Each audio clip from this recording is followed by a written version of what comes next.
Bem, pessoal, nós vamos falar então de um outro componente fundamental para entender a evolução humana e para entender os nossos sistemas atuais de sociedade, que é a linguagem. E como está representado nessa figura, a linguagem não é simplesmente uma questão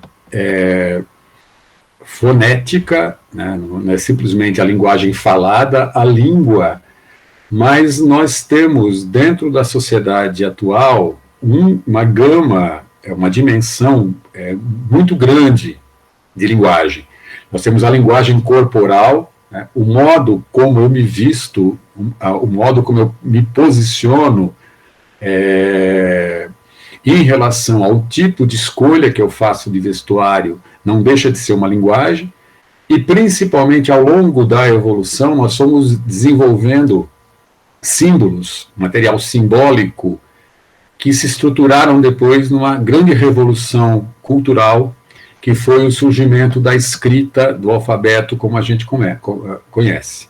Mas antes disso, vamos voltar um pouquinho no tempo, vamos voltar a alguns milhões de anos atrás, para imaginar novamente quais os elementos ligados à evolução anatômica, fisiológica, que influenciaram o desenvolvimento da linguagem como a gente conhece atualmente, né? Uma questão super importante da linguagem para várias espécies, né? Eu tenho componentes de comunicação muito bem estabelecidos. Entre eles, dois são fundamentais para qualquer espécie. O primeiro são percepções do perigo, né? Um perigo iminente, como esse tigre dente de sabre aqui, né? Como eu posso simplesmente fugir, né? E aí um indivíduo essencialmente solitário nesse comportamento faria isso, eu me escondo, observo o predador e fujo.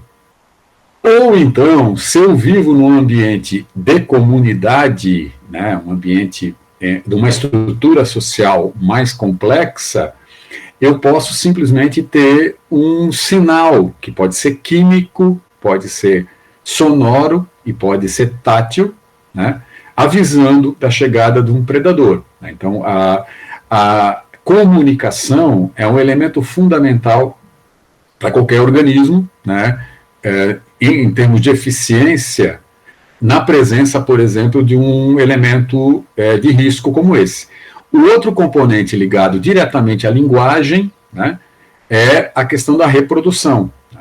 A relação entre machos e fêmeas é super importante. Quais são os sinais emitidos por um dos sexos, né, na maioria dos casos emitido pelas fêmeas, informando, né, a localização, né, desse indivíduo, ou então, inclusive, modulando características que vão determinar que vai ocorrer troca de material genético à cópula ou não, né? Então, a linguagem, ecologicamente, a comunicação entre indivíduos, ela é um componente fundamental da sobrevivência, né, de algumas linhagens. Então, ao longo da evolução, o desenvolvimento de linguagens surge essencialmente como uma resposta a esse tipo de pressão ambiental, né? Ou ligada essencialmente à sobrevivência, a escapar de um predador, ou à localização de um parceiro, né, em termos de reprodução, né? No caso humano, a linguagem ela evolui para um elemento muito mais complexo, né? Hoje nós utilizamos a linguagem para mediar praticamente todas as interações sociais. Inclusive, uma das características muito interessantes, se vocês assistirem filmes, em alguns casos, o modo em que o diretor do filme, o roteirista, ou quem quer que seja que escolha isso, decide desumanizar aquela pessoa, ou transformar aquela pessoa em, por exemplo, um monstro, um animal, é modificar a cor dos olhos, né? Porque nós nos comunicamos, inclusive, através dos olhos, né? Por isso que uma aula presencial ela é imprescindível em alguns aspectos, porque existe toda uma interação entre, por exemplo, o professor e a turma, que vai muito além da simples exposição aí numa aula gravada, né? Durante a aula, você tem uma série de trocas, inclusive entre os colegas. O próprio surgimento de dúvidas e questões, às vezes não está explícito em uma exposição fonética, né? Mas sim pelo gestual presente e todos os símbolos que estão ali em jogo naquele processo de comunicação. Então, por isso, lá no começo, já se discutiu que o que nos separava dos outros animais, por exemplo, um predador como esse aqui, desse primata que virou terrícola e hoje está habitando num ambiente de transição savana-floresta, é exatamente a linguagem altamente complexa, né? Uma linguagem altamente elaborada, que deve ter surgido muito cedo na nossa, em alguma escala, no nosso processo evolutivo, né? Aqui é aquele Homo habilis que eu comentei, né? Características importantes, a presença já de um polegar, né? Capaz, então, de manusear ferramentas, do Homo erectus, aí aquela questão do aumento do tamanho e o proporcional aumento do cérebro em relação ao volume do corpo, né? Então, essa aqui é um desenho em escala de como seria, olha só, 1 milhão de anos, ocorreu esse tipo de modificação na linhagem, e uma coisa importante, a postura ereta, né, vai, além de liberar essa característica dos membros anteriores para fazer gestos, né, eu vou ter uma gestualidade muito mais intensa do que se eu fosse um quadrúpede, né, você não vê um leão acenando, né, você tem um predador, essencialmente, que vai usar os membros anteriores para atacar, né, para escavar, mas você não vai ter a gesticulação de um animal quadrúpede, né. Essencialmente, esse elemento vai permitir esse tipo de gestual e depois a confecção de ferramentas que vão permitir criar os símbolos.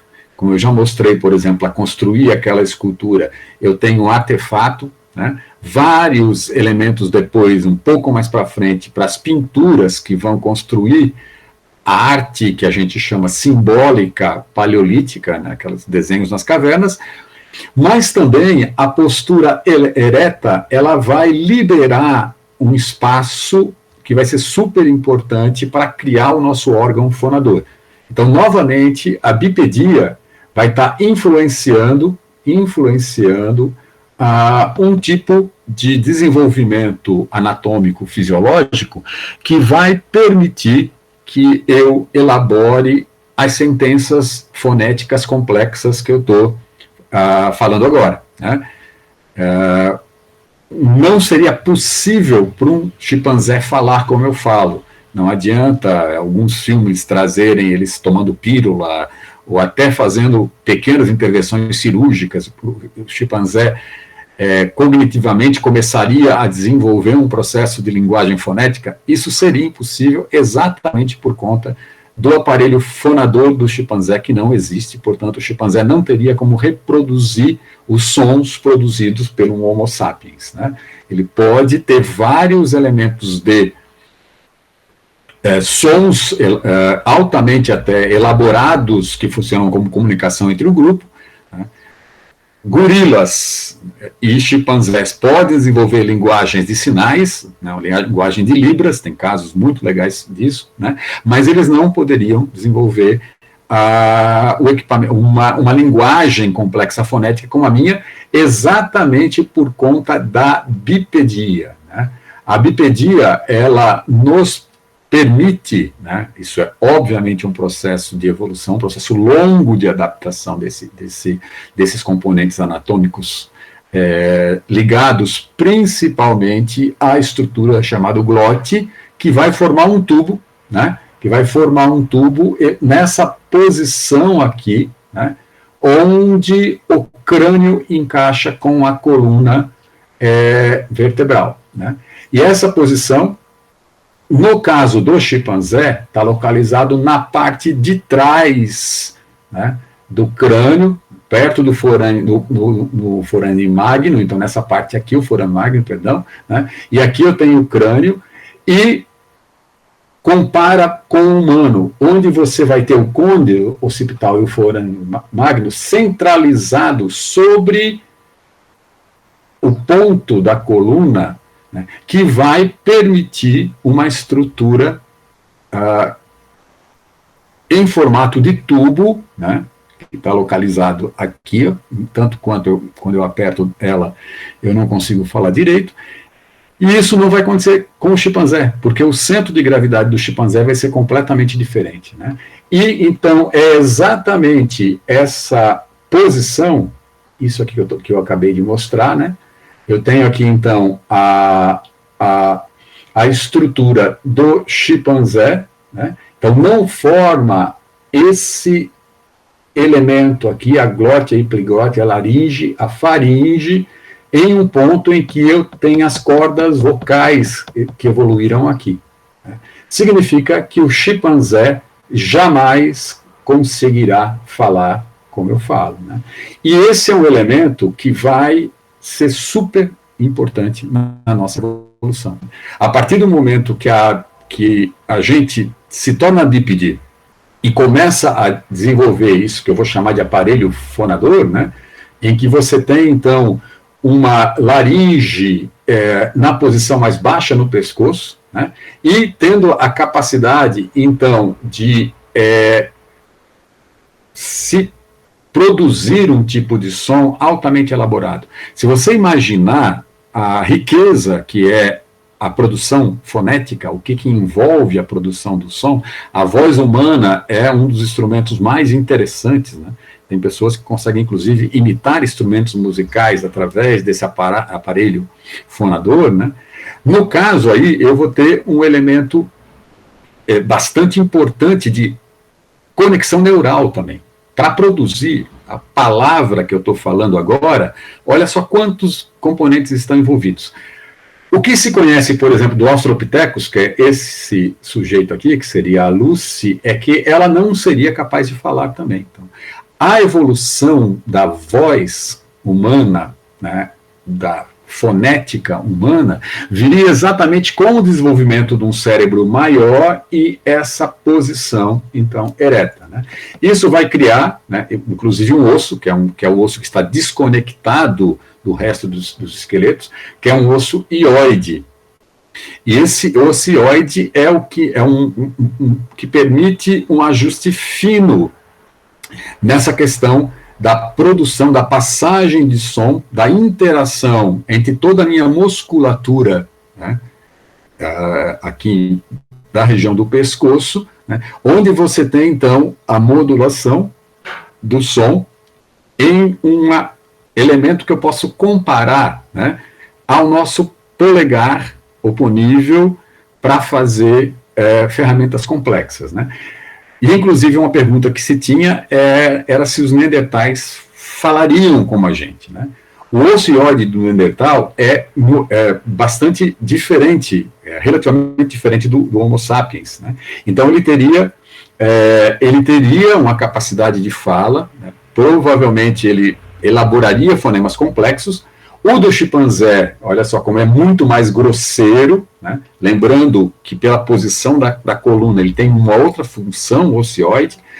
O neandertal, ele poderia sim elaborar sons, mas talvez de um modo diferente do homem moderno, do Homo sapiens moderno. Né? Por que é importante? Né? Quando eu tenho a elaboração da linguagem falada, eu vou ter um elemento fundamental para as sociedades complexas humanas. Né? Porque a linguagem falada, a partir do momento que ela aumenta, né, a sua complexidade de uso, né, vamos imaginar que ela tenha evoluído, num primeiro momento, uma relação entre mãe e filho, né, de comunicação entre presença ou ausência de um predador, entre uma relação de avisar, né, um tipo de de recurso que foi encontrado e você vai se deslocar especificamente para aquele lugar para conseguir aquele recurso, como as abelhas, apis mellíferas fazem com a dança, né? Essa linguagem no homem, ela assume de repente uma função muito maior, né? Quer criar, a partir da linguagem falada, a abstração, né? Que é exatamente essa representação simbólica, que vai partir para uma comunicação que quebra a barreira tempo-espaço. Por que isso? Né? Quando eu, a partir do momento, utilizo, por exemplo, desenhar, né, ou representar um símbolo no lugar, né, eu deixo uma marca que vai além de uma marca simplesmente de contato, de comunicação interpessoal. É interessante. Eu posso entrar numa caverna como a de Altamira, em que o cara que pintou aquilo há milhares de anos atrás, né? Há 20 mil anos atrás. E eu consigo receber aquela informação, né? É como um e-mail mandado que demore milhares de anos para chegar no objetivo e a pessoa possa entender. Essa capacidade de criar uma representação que vai dar uma percepção de uma realidade que eu quero transmitir comunicação, é um elemento fundamental, né, para o desenvolvimento de uma sociedade como a gente tem hoje, né, mais complexa, né, onde, principalmente agora, né, a partir do século XIX, você tem o desenvolvimento do telégrafo, né, e hoje a internet, parece incrível, né, porque nós estamos fazendo aqui hoje com uma aula à distância, não existia nos anos 90. Né? A televisão surgiu na Alemanha em 1936. Né? Então, todo esse elemento de comunicação, cada vez mais complexo, nasce exatamente, né, dessa modificação que eu começo a ter na postura corporal, que vai permitir um aparelho fonador, que vai permitir uma linguagem falada, que vai derivar numa linguagem gestual falada e depois simbólica. E isso, obviamente, afeta de maneira radical todos os componentes, né, que a gente vai ter. Né? E, inclusive, vai afetar o nosso componente trófico. Por quê? A comunicação, e por isso que as formigas dominam o mundo em termos de organismos complexos, você tem uma colônia de formiga com 260 milhões de indivíduos, uma super colônia de formiga. Né? Em uma espécie de formiga, você tirar 1 miligrama do ferônio, do químico que ela usa para marcar uma trilha que indica a alimentação, eu posso dar 4 voltas na Terra com essa informação, com aquele miligrama de feromônio. Só que a formiga age, aquele feromônio vai agir interespecificamente com a mensagem única, né, que é uma mensagem que não tem amplitude e não tem capacidade de dar informações para respostas complexas. A nossa capacidade de linguagem permite que eu explore o ambiente de maneira muito mais eficiente, né? Não só para evitar os predadores, mas para conseguir recursos cada vez mais complexos.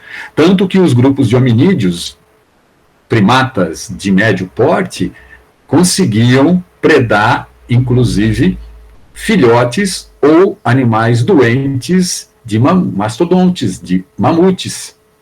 Essa capacidade de interação social, né, para explorar os recursos, foi um dos fatores que nos fizeram sobreviver na savana. Né? Novamente, você vai ter uma resposta muito importante, e entra de novo a questão do cérebro. Né? Outro componente importante que vai ter nessa história é que por que eu tenho que desenvolver uma comunicação complexa? Porque eu tenho que manter novamente aquele cérebro caro, como eu falei para vocês.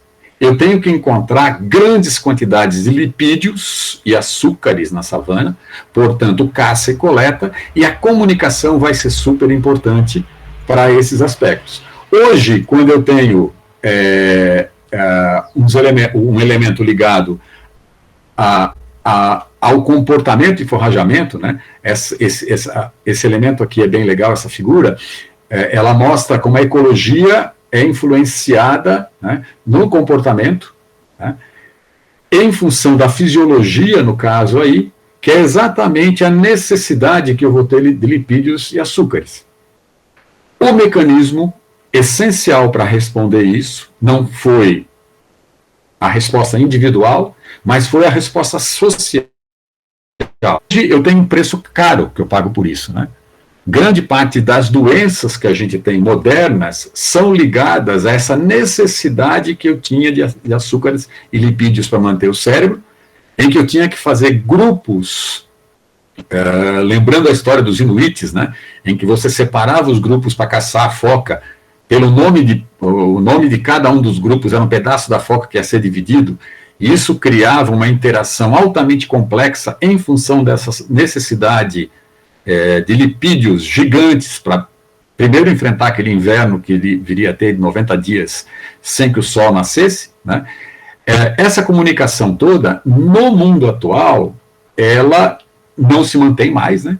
Eu uso um mediador, que é o dinheiro, que não deixa de ser um modo de comunicação, eu troco uma quantidade de recurso por um elemento simbólico, que é o dinheiro, né? Então, eu não preciso mais caçar, porque o dinheiro é o elemento comunicador que vai fazer esse contato, só que eu vou ter um excesso agora de açúcares, lipídios e sais, né, que vão levar a uma sobreexploração desse recurso, né, que vai exatamente desestruturar, né, aquela relação fisiológica que a gente herdou da genética, né? Então, olha só como tudo, novamente, está interligado, né? Resumidamente, nós somos quando eu faço aquela pergunta de biólogo, nós somos uma espécie como outra qualquer, que teve que desenvolver estratégias, né, que teve que interagir com os outros indivíduos da mesma espécie, que tem predadores, parasitas, né, que tem que conseguir água e alimento, que tem que manter temperatura e umidade ideais e tem que conseguir reproduzir. A linguagem serviu como um mediador desse processo, né, para exatamente fazer com que, levar que os indivíduos, os outros indivíduos da mesma espécie, atuassem de maneira integrada para conseguir esses recursos nesse ambiente onde a gente era relativamente, em termo assim, meio de brincadeira, clandestino. A gente saiu de um ambiente específico, que eram as árvores, né, um primata arborícola, essencialmente, para tentar sobreviver num ambiente de mosaico savana-floresta, né, que tinha outros componentes muito mais complexos para se conseguir recursos e se conseguir sobreviver, crescer e reproduzir, né. O que é muito legal, aí entra a paleoantropologia, né. Quando você vai estudar evolução humana, e a pergunta é onde surgiu a linguagem, eu já falei mais ou menos que, pelo que a gente conhece dos australopitecos, eles provavelmente não tinham um aparelho fonador, eles talvez fizessem barulho muito mais parecido com o chimpanzé do que com os humanos atuais, né? Ou até com os humanos aí intermediários, como Homo erectus, Naledi, etc., etc.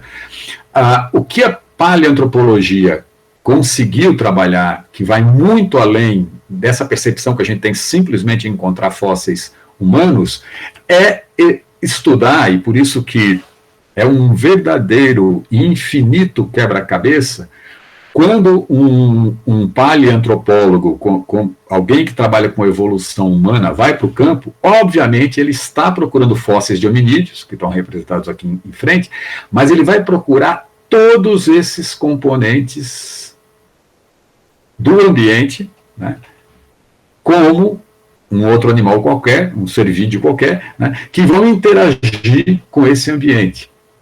E aí você tem, né, toda a questão da megafauna, você tem os predadores, caçadores e competidores, né, aqueles que eu não vou predar essencialmente, mas eu vou ser, né, eu vou ser uma possível presa aqui, ressaltando Pantera, né, o gênero Pantera, Pantera leo, os leões, né, as hienas, né, e um outro pantera, que é o leopardo, mas além disso, outros animais, né, que existiam, né, nesse período aqui, durante o Plioceno, né, há cerca de 4 milhões de anos atrás. Quais os herbívoros, quais a megafauna que essencialmente não ia ser predada por um hominídeo com essas características aqui, né, sem ferramentas e com interação social relativamente ainda não tão complexa, mas uma das questões super importantes, né, nós provavelmente fomos essencialmente carniceiros. Essencialmente carniceiros. Então, grande parte da carne que a gente utilizava nesse período para que nosso cérebro pudesse continuar crescendo e se mantendo, né, no caso aí, era de aproveitar carcaças e principalmente de um recurso que só as hienas primitivas conseguiam, que era o tutano dos ossos. E aí vem a questão da importância das ferramentas. Foi exatamente com as ferramentas líticas que a gente rompeu esses ossos para retirar o tutano, que é essa parte interna altamente rica, né, e não utilizada pela maioria dos carnívoros de grande porte, né, e nesse aspecto, as interações para saber onde eu tenho herbívoros, né, onde eu tenho raízes e onde eu tenho o recurso para ser rapinado, né, e obviamente, oportunisticamente, predar um animal de pequeno porte, vai ser mediado pela comunicação. Né. A comunicação evolui como um subproduto do cérebro complexo e grande, que consome muita energia. Ela é produto dessa capacidade de processamento do cérebro, mas ela é também efeito disso, porque para manter o cérebro, né, novamente aquele argumento, para manter esse cérebro, eu vou ter que ter recursos muito interessantes em termos de lipídios e carboidratos qualitativos e quantitativos, ok? Então, o comportamento trófico, ele vai influenciar os outros comportamentos humanos, e aí, novamente, entendendo os humanos, o Homo sapiens como um animal, né, nós como animais temos comportamento trófico, que foi determinante para a nossa evolução, que vai afetar e vai ser afetado pelo nosso comportamento reprodutivo, né, que vai ter um forte componente defensivo pelo ambiente que a gente evoluiu. Esse forte comportamento defensivo, ele tem um comportamento social bastante complexo, né, porque o nosso porte, nós não temos garras e dentição para se defender, o sistema social e territorial foi um dos componentes mais importantes, né, que vai explicar por que a gente sobreviveu, né, e todos esses caras aqui, alguns deles duraram 2 milhões de anos, né, a gente como espécie, a gente não tem que ter, vamos dizer que a gente tenha 300 mil anos de espécie, né, algumas espécies no registro fossilífero de Australopithecus foram bastante longevas, né, algumas milhões de anos, né. Então, não é que esses caras não tiveram sucesso, mas chegou até a atualidade, né, uma única espécie desse grupo, que tem como característica, então, esse cérebro grande, a linguagem elaborada, né, como a gente já viu.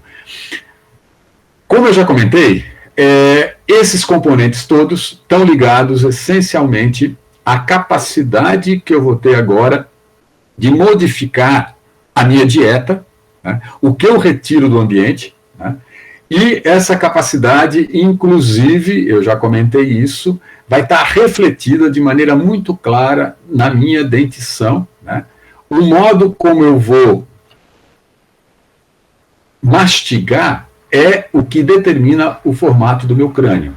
Né. Explicando um pouquinho aquela figura, por que o crânio nosso se modificou, se reduziu, onde você já não tem mais esses arcos zigomáticos, esses masseter gigantes aqui, porque nos animais mais herbívoros eu vou ter uma necessidade de um encaixe, olha, compara o encaixe do masseter aqui, né, dessa estrutura muscular aqui, com o masseter humano.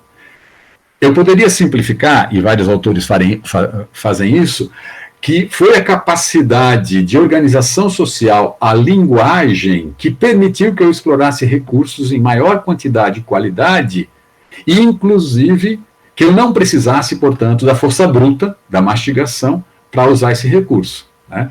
E aí vai ter um elemento que nós vamos falar bem rápido daqui a pouco, que é a questão do fogo, né? O fogo como elemento que vai, primeiro, amolecer a carne, né, que vai permitir que eu use várias raízes, tubérculos e outros materiais vegetais, permitindo que eu consiga converter de uma maneira muito mais fácil aquele recurso em energia para manter, olha só, esse aqui, né, que é o nosso cérebro, né, o nosso grande gastão, né, o nosso consumo. E mostrando para ver os dentes. É muito legal ver isso. Como é que os pesquisadores olham um dente e já sabem que aquilo é hominídeo, né? Ou aquilo é um símio, ou aquilo é um paranthropus, né? É exatamente a diferença em cada uma dessas estruturas, e aqui, se eu for analisar cada dente, eu vou conseguir novamente fazer um verdadeiro cardápio, um menu do que esses caras comiam e, o que é mais legal, em que quantidade isso era comido, né? Qual era o recurso em frequência mais utilizado, né? E nós vamos ter, então, a estrutura do homem moderno baseado nesse pacote, né, que a bipedia permitiu, né? Por isso que o nosso crânio se modificou, a nossa dentição se modificou, o nosso aparelho fonador se tornou mais complexo conforme isso foi sendo mais utilizado e se tornou um elemento fundamental para a nossa sobrevivência, né? Isso aqui é só para mostrar aquilo que eu comentei. Grande parte dos 5.000 fósseis que eu tenho de hominídeos na África, a maioria são dentes. Então, um dente, a posição do dente em relação aos outros, como estão organizadas as cúspides, são fundamentais para escrever a nossa história. Por incrível que pareça, vão refletir o cérebro e vão refletir uma coisa muito legal, que é o paleocomportamento, né? Quando eu tenho uma exploração do recurso, a ecologia trófica relacionada à organização social, o que acontece quando o indivíduo solitário encontra uma carcaça? Ele não consegue transportar, né, aquela carcaça inteira. Se ele for um indivíduo solitário, ou ele se alimenta, o que ele pode, antes que chegue outros competidores. Uma carcaça é um dos recursos mais complexos que existem dentro da savana. É só vocês verem os documentários, você tem uma série de indivíduos, né, inclusive indivíduos especializados em expulsar predadores, né? O leão solitário vai lá, captura uma presa, vem um bando de hiena, expulsa o leão, né? Aí chega um bando de leoas, expulsa a hiena. E aí, num momento, pode ter uma outra interação, né, que no final vai sobrar para os carniceiros, que geralmente são um grupo de abutres, e nós estaríamos nessa história. Então, essa relação, que é uma hipótese bem legal, é que nos hominídeos, você retiraria parte da carcaça, você comunicaria, você teria uma base residencial, onde você teria, como houve comunicação e trabalho compartilhado, você teria uma divisão de abastecimento, né? Você teria os grupos recebendo uma parte do que foi coletado e retirado de lá, né? E uma divisão de alimentos dentro do grupo conforme a faixa etária desse grupo e o papel desse grupo na comunidade. Então, esse elemento só funcionaria se tivesse uma linguagem elaborada.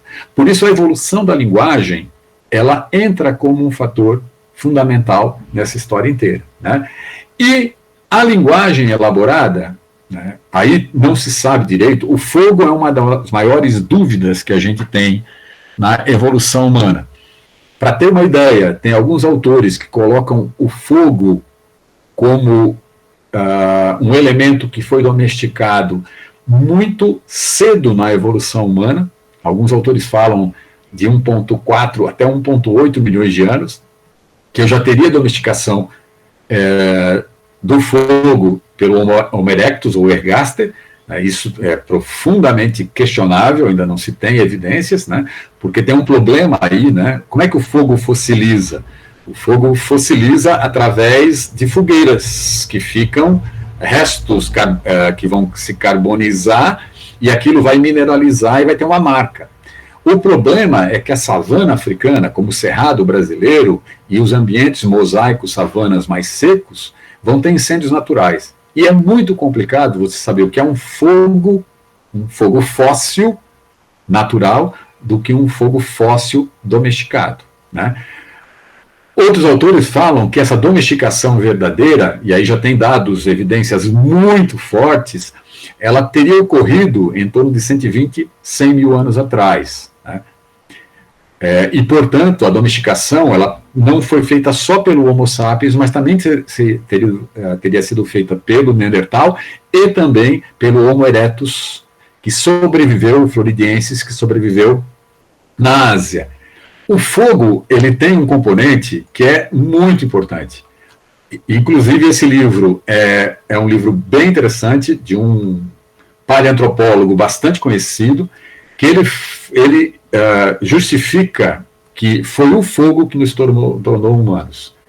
É um argumento bem legal, né, dizendo que o cérebro só pôde crescer, né, ele não acredita que a carne crua por si só, e aí tem uns exemplos dos próprios chimpanzés, né, que o simples consumo de carne em grande quantidade, e mesmo a grande quantidade de carboidratos, seria capaz de suportar evolutivamente um crescimento do cérebro tão grande. E que teria sido o fogo, né, porque o fogo altera as substâncias, eu não sei aqui quem gosta de comida crua, né? A comida crua, ela tem algumas vantagens atuais, porque eu tenho excesso, eu hoje como excesso de coisas domesticadas e, portanto, comer fibras, etc., pode ser interessante, mas se você imaginar num ambiente em que eu não tinha nem gado, nada domesticado para comer, e nem plantas domesticadas para comer, né, o fogo era capaz de transformar recursos altamente não digeríveis, né, ou mesmo impossíveis de ser, é só você tentar comer grãos, feijão e outros importantes, arroz cru e cozido, né? É o fogo que permite essa modificação. Novamente, a grande questão é quando o fogo foi domesticado em si, né? Alguns colocam isso como um componente fundamental, inclusive para o desenvolvimento do comportamento social humano, né? O fogo, além da questão de alimento, ele tem uma questão de domesticação da noite. Parece uma frase bastante esquisita, mas a gente, antes do fogo, antes da fogueira, você tinha um fotoperíodo muito marcado, né? Você tinha um período em que você essencialmente repousava ou se mantinha em repouso, porque estava escuro, né? Você tinha um monte de predador, você não podia se expor a fazer barulho. A presença do fogo afasta praticamente todos os animais e permite que eu faça o quê? Né? O que a gente faz hoje, inclusive quando é muito interessante, se vocês tiverem a sorte de fazer uma coleta em um ambiente isolado e fazer uma fogueira, é um comportamento instintivo humano. Ao sentar na beira da fogueira, começar a contar história, né? Os elementos hoje que a gente chama de televisão, os filmes, as séries, etc., nascem desse momento de contato, onde a linguagem se torna muito mais elaborada. O fogo funcionou como um lubrificante nesse processo, segundo alguns autores. E é muito interessante, porque, inclusive, a capacidade de contar histórias acabou sendo geneticamente, isso é muito provável, né, um fator de seleção sexual, né? Então, a habilidade de se expressar a linguagem era um caminho direto para aumentar a tua hierarquia dentro do sistema social. né? A gente pode fazer uma comparação completamente meio ridícula, né? Observando quem são hoje algumas das pessoas mais bem pagas do mundo, né? Pouca gente conhece os cientistas mais importantes das áreas que ele trabalha, né? Você não vê um cientista sendo incensado na mídia aí, né? E as pessoas não têm aí uma relação de milhões de seguidores de um cientista. Em compensação, um ator que finge ser outro, né? Que interpreta uma história, que tem uma grande capacidade de, através da sua linguagem, expressar vários tipos de sentimento, né, é considerado um elemento super importante da sociedade, né? Eu poderia fazer um levantamento das 100 pessoas conhecidas que vocês aí têm como elementos importantes de personalidades mundiais, e grande parte vão ser cantores, atores, né? Lembrando que a música é também um elemento de linguagem elaborada, ritual, que quase com certeza nasceu na beira de uma fogueira, né? Então, o fogo tem uma influência gigante sobre esse comportamento social humano, né? Por servir, inclusive, como componente de suporte da linguagem. Olha só como a evolução humana é legal, né? Você pode olhar as coisas do cotidiano agora e tentar entender que papel que ele teve na organização desse comportamento social. Lembrando que o comportamento social humano permitiu, né, grupos de hominídeos, como os australopitecos, que eram muito pequenos, no máximo, uma dezena de indivíduos, né, um grupo familiar, essencialmente, virasse grupos altamente complexos, né? Foi exatamente o comportamento social humano, com todos esses componentes que eu já citei, né?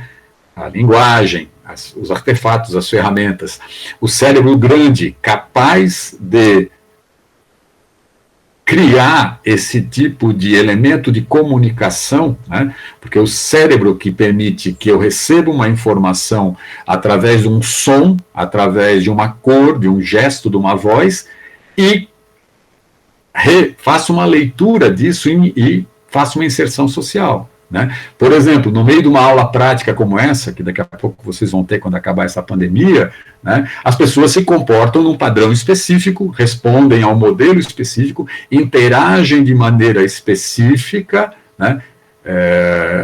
Ninguém vai tirar a roupa e sair dançando, né, uma dança ritual, etc. Por quê? Porque existe toda uma leitura que é feita dentro do grupo, que faz com que esse grupo interaja de maneira hierárquica e, ao mesmo tempo, sinergética, que cria uma capacidade, por exemplo, de produzir um relatório, cortando um sapo, né, dentro de um roteiro específico, né, e reinventando esse sapo através de um desenho, né, que depois vai ser lido pelas outras pessoas e as pessoas conseguem entender quais códigos estão envolvidos aí. Pessoal, isso é um salto gigante, né? Provavelmente esses caras aqui, ó, a Lucy e o filho, tinham comunicações, um tipo de comunicação muito parecida que a gente vê hoje no chimpanzé e seus filhotes, né? Talvez um pouco mais complexa, a gente não sabe disso, né? Pelo ambiente que vive, por viver num ambiente aberto, savânico, por ter uma pressão de predação diferente. Talvez a linguagem fosse elaborada, mas não chega em nada próximo a esse componente que está representado nessa simples foto aqui, que tem vários elementos legais, né? Um quadro com um monte de risco, feito com um tipo de mineral retirado no lugar super distante, que representa aqui, simbolicamente, tudo que esse pessoal tem que fazer ao longo das 2 horas que essa atividade vai ser desenvolvida, né? Isso é um salto gigante, né, que é exatamente o comportamento social. No caso, a gente pode simplificar que o comportamento social, muito mais que os outros elementos ecológicos que toda espécie tem, foi o que nos fez humanos. Então, nós somos animais sociais. E nós somos animais sociais porque a gente tem linguagem e cultura, né? Então, esse é um componente bem legal. E, novamente, eu chego nesse ponto, né, que é a cultura autoconsciente, que vai levar a uma modificação radical da nossa relação com a natureza. Aquelas perguntas lá atrás, né, o que nos faz ou não animais, elas perdem o sentido, num certo ponto, quando eu vejo que a grande modificação que o homem tem em relação aos outros organismos, né, as saúvas fazem isso há 15 milhões de anos, mas de um jeito completamente estranho, é criar um ecossistema próprio para elas. Eu crio de maneira consciente um ambiente antropogênico. Eu moldo o ambiente, lapido o ambiente com espécies que agora são sinantrópicas. Aquelas que eu escolhi para viver comigo e aquelas que conseguem sobreviver mesmo que eu esteja ali. Né? O homem tem esse papel e é uma questão super recente na nossa evolução. Se esse primeiro fóssil aí de 300 mil anos atrás é realmente o primeiro Homo sapiens arcaico, e foi 300 mil anos atrás, esse processo vai acontecer de domesticação, de paisagem, apenas 14, 12 mil anos atrás. Então é super recente. Né? Só que foi um processo muito rápido de modificação depois de todas as paisagens em todos os continentes do mundo. Né? E por isso que é legal falar, né, em relação da evolução humana, numa disciplina Sociedade, Ambiente e Desenvolvimento. Porque você tem que entender quais foram os componentes-chave que levaram a esse atual estágio do desenvolvimento da sociedade. Ok? Tanto que a gente tem aquilo que eu já comentei, né? A gente tem uma situação maluca, porque a gente foi equipado para fazer uma coisa, né?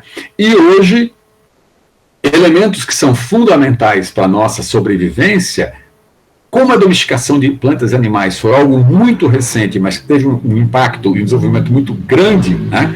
Tudo que a gente hoje praticamente vê quando sai numa cidade e, infelizmente, no interior de São Paulo, né? Se você andar pelo interior de São Paulo por quilômetros, quilômetros e quilômetros de carro, você vai ver basicamente plantas e animais que não eram para estar ali.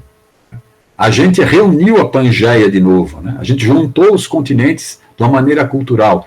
A partir de 5 séculos atrás, a gente uniu, né, o que a gente chama de antropoceno, exatamente esses componentes que estavam dispersos biologicamente durante milhões de anos de evolução.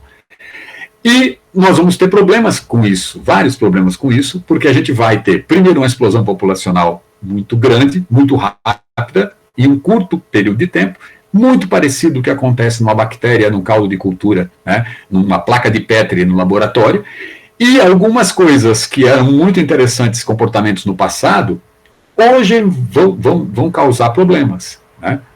E aí é o lado de que a gente tem que discutir esses elementos evolutivos e comparar esses elementos evolutivos nas influências que ele tem na nossa sociedade atual. Um dos grandes problemas da nossa sociedade atual são os padrões de consumo.